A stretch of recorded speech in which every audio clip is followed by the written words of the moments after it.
The sanctuary was decorated with flowers. Everyone was seated in their seats. The groom and friends of the groom stood to the right of the altar, and the bridesmaids stood to the left. Everything was ready, but not everyone was ready. "Where is he, Mom? Why isn't Daddy here to marry off his only daughter?" "I don't know, Teresa." Hold on. I just got a text message from him." The hopeful look with which she opened the message soon dissolved. "What's he saying, Mom?" "An unavoidable delay. Have the wedding without me." "What? That's all he said? No explanation?" "No. Darling, we have to go ahead with the wedding. Nicholas and I have spent too much money to waste. But who's going to walk me down the aisle? It's ridiculous to go alone." "Wait, what about Gordon? You don't want people to know he's your birth father, do you? Well, if you don't mind everyone knowing he's been your lover since he knocked you up. Now is not the time to argue. I'll have your Uncle Frank do it." Damn. Looks like we don't have a choice. Nora entered the sanctuary and took Frank back to the locker room. "Frank, you're going to have to walk Teresa down the aisle. Nick can't make it." "What? Why me?" "Why not? We don't have time to argue. Go, go, go." Nora was seated up front, and soon afterward the crowd stood as the bride and her Uncle Frank made their way down the middle aisle of the church. Frank had a little trouble asking, "Who is giving this woman in marriage?" Finally, he stammered and said, "Her mother and my son-in-law." The service went on, and everyone was wondering where Nick was.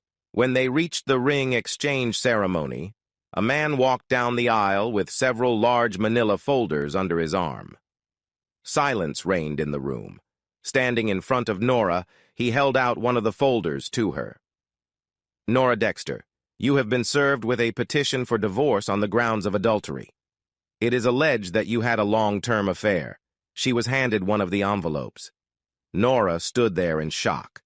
The man walked back down the aisle and stopped halfway down. He turned to his right and said, "Gordon Black, you are charged with the following: alienation of affection, 18 years of alimony, and a bill for your daughter's wedding expenses." Handing him the folders, the man walked out. Gordon's wife slapped Gordon in the face and left. At that moment, the wedding died. People left, making snide remarks along the way. After a while, only Nora and Gordon remained. Gordon said, "I guess now we don't have to worry about Nick finding out." "Do you think your wife will divorce you?" "Only if the sun comes up tomorrow morning." "Will you need a place to stay tonight?" "I probably don't want to go home right now." "Well, you can come with me then. Everyone knows about us anyway. I've got some good bourbon to get drunk on." They got to Nora and Nick's house and found it surrounded by fire trucks. Gordon approached the crew chief. "Definitely arson. Heavy use of accelerant, probably gasoline." Gordon went back to Nora. "Nick burned everything. Let's go to a hotel." "Let's go to a hotel that people who were at the wedding wouldn't go to." "That's a good idea." Nora went to get a room for Gordon and herself. Her credit card was declined. Gordon gave them his, and it worked out. Nora tried to call Nick about the card, but when she called, she was told, "This number is no longer in service." She sighed and said, "Scorched earth." For good reason, Gordon and Nora were not motivated to have sex. The only time in 20 years they had not had sex was barely outside the hotel room door. "So, Nora, what do we do? I need to go to the computers in the hotel business center and see if Nick has taken all our money." She did, and he did. "Gordon, I'm brokey until I can get my half of the money back. Check to see if you have any more money." He did, and he did have the money. "I should probably withdraw a large sum before my wife takes it." Gordon managed to withdraw $10,000 before his account was frozen. "Gordon, I think we're both going to need lawyers. Right now, I want to get drunk." "I agree." Gordon and Nora got drunk and passed out on the bed, fully clothed. They came downstairs for breakfast in crumpled clothes. Nora, do you have a place to stay? I'm going to call Candace and see where I stand. I may have to stay somewhere else, too. Just hope she doesn't say she never wants to see me again. Good luck. I will ask my daughter if I can stay with her. Right now I need to go to Walmart and get some clothes and toiletries. What are you going to pay for them with? I forgot. Gordon, can I borrow some money from you? Sure. Gordon drove her to the church where her car had been left. That one was gone. Nick had a spare key and could have just driven away in it. Now Gordon had to take her to Walmart and wait while she shopped. He informed Nora that Candace had given him permission to come home, at least long enough to pack some things. Nora called her daughter. Teresa, it's your mom. Mom, how could he? I thought Daddy loved me. He may have ruined my marriage. Johnny won't talk to me now. What am I going to do? I don't know. I know I need a place to stay. Can I stay with you for a while? Why don't you come home? Or did your stubborn father kick you out? No, he burned me out. What? Yeah, he burned down our house. He's probably going to get arrested for arson. Dad burned down our house? He'd have to be awfully evil to do that. That's an understatement. I think you can stay at my place, but if Johnny calls and wants to come back, you'll leave. It's a deal. I'll be right over. Oh, can't you pick me up? Legal proceedings. A fire inspector pressed charges against Nick. Nick pleaded not guilty and went to trial. In the interim, he remained in jail instead of being released on bail. Nora and her lawyer used this time to try to find out where the money he had taken was. She figured he must have turned it into cash and stashed it in some place he refused to reveal. Nora waited until after the trial to file for divorce on the advice of her attorney. He said a guilty verdict would make for a good divorce proceeding. The prosecutor brought in an arson expert to testify that the fire was an act of arson. Nick's attorney asked no questions. The prosecutor then called Nora to testify about what was going on that might have motivated Nick to burn down their house. She said they argued over wedding items, and then he didn't show up to walk his daughter down the aisle. This time, Nick's attorney asked questions. Miss Dexter, are you aware that perjury is a crime? Objection. Affects the credibility of the witness. Overruled, but watch yourself. Thank you, Your Honor. Now, Mrs. Dexter, why did you lie about your daughter being Mr. Dexter's daughter? She is his daughter. It's his name on the birth certificate. He raised her with me her whole life. Does the birth certificate list the name of her biological father? Silence.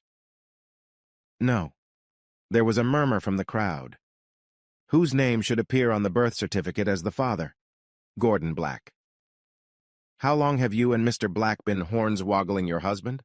Our entire marriage. The judge interrupted. Mr. Conlon, do you realize you're establishing motive for your client? Yes, Your Honor. My client would rather publicize his wife's infidelity than avoid the consequences of his actions.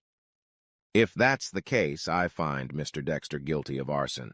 After a short recess, I will hear sentencing recommendations. Upon returning from recess, the prosecutor stated that the facts are not in dispute.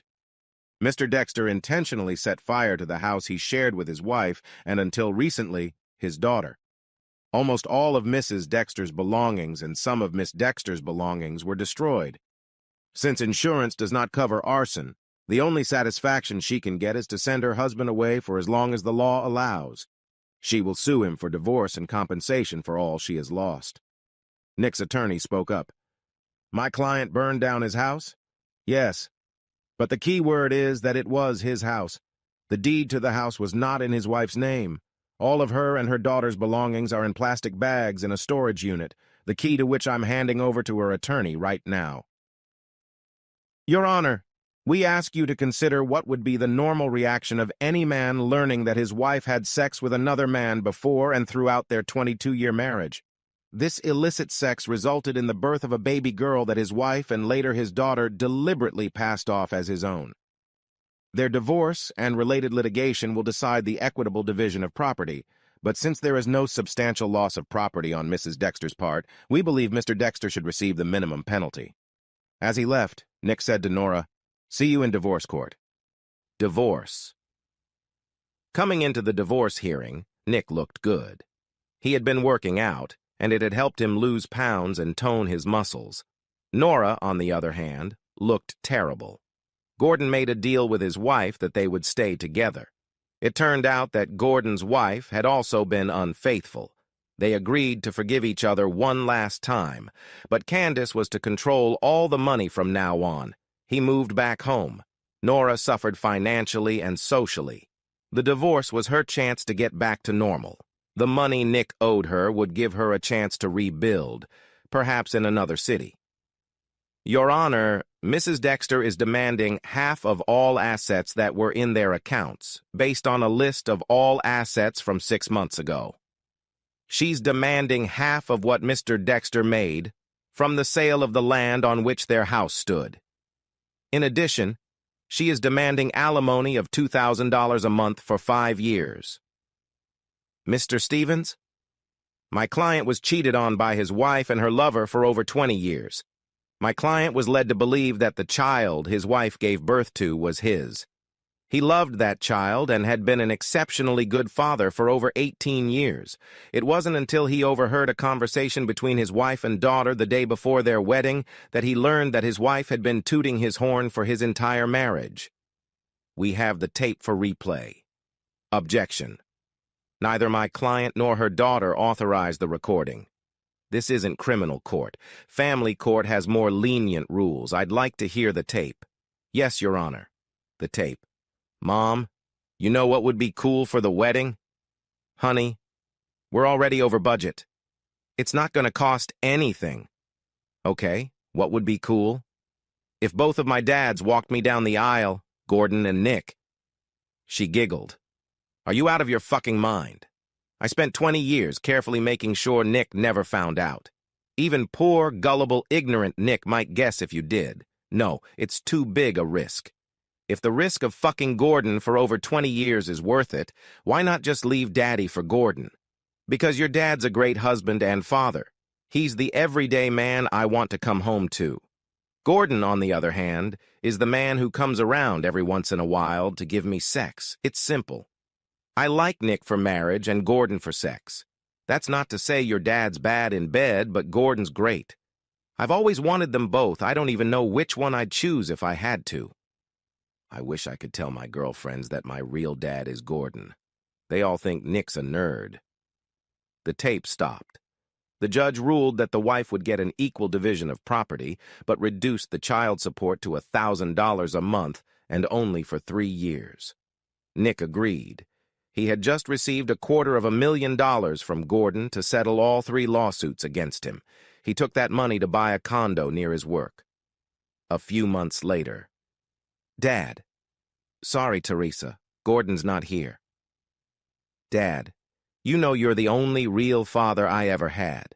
Gordon was just Mom's sex toy. How long have you known I'm not your father? Not until the trial, like everyone else. Your mom didn't tell you about the divorce hearing? Yeah, she got half the assets and some alimony. Did she tell you about the tape? What tape? The one I made the week before the wedding between you and your mother, where you asked Gordon and me to walk you down the aisle. Oh, shit. Whatever I said, I didn't mean it. I was just joking with my mom. Gordon means nothing to me. Well, you just admitted you lied to me. You've known about Gordon for a long time and you never told me. My mom would kill me if I told you. You can't blame me for that. Yes, I can. Luckily, chronologically, you're an adult. From now on, I'm not responsible for anything you do, father or not. You're still gonna pay for college for me, right? You promised. I'm sorry, you lied to me and I lied to you. Dad, don't hang up. Dad! At the coffee shop. Do you mind if I sit next to you, Nick? Uh-uh. Are you here by accident or on purpose? On purpose. I wanted to talk to you after we both calmed down. So, Nora, you think I've calmed down? I hope so. I wanted to give myself a chance to say I was sorry. Truly sorry. The sex with Gordon was good, but it wasn't worth our marriage. We got away with it for so long that I took you for granted. What I miss most about our marriage is the friendship. I miss being able to talk to you, especially when we're cozying up on the couch. You were my best friend in addition to being my husband. I valued both. Nick, isn't there a chance we can go back to being just friends? You still mean a lot to me. I'm surprised. No requests for money, no asking you to forgive our daughter, no anything. Sorry to disappoint you, but no. It's hard to live with someone for over 20 years and just abruptly break up with them. Despite our divorce, I never stopped caring about you. If you want, we can meet at Starbucks or some other neutral place if you're willing to meet me. Maybe. The exasperation isn't as strong as it was when I first found out. This may surprise you, but I also miss the times when we just talked. You're a smart woman with good ideas. I think we could try, at the very least. I mean, we can always stop if we want to. Tuesday night works for me. Besides talking, I'll never get tired of reminding you how worthless you thought I was in bed. Nick smiled. You know very well that I loved you and I enjoyed our sex life. Let's not talk about that anymore. When we meet, it should be off the list of topics. Tuesdays work for me, too. For several months, the Tuesday meetings went well. Despite how their marriage ended, there were many shared, fond memories, even if they were just fond memories. Nick was the only one who had talked about them going to her house to talk away from prying ears. Nora agreed because she wanted to snuggle up to each other, talk and drink something other than expensive coffee. They both began to feel like old times. Nora began to feel safe when she broached the subject that was going to make him invite her to live with him again.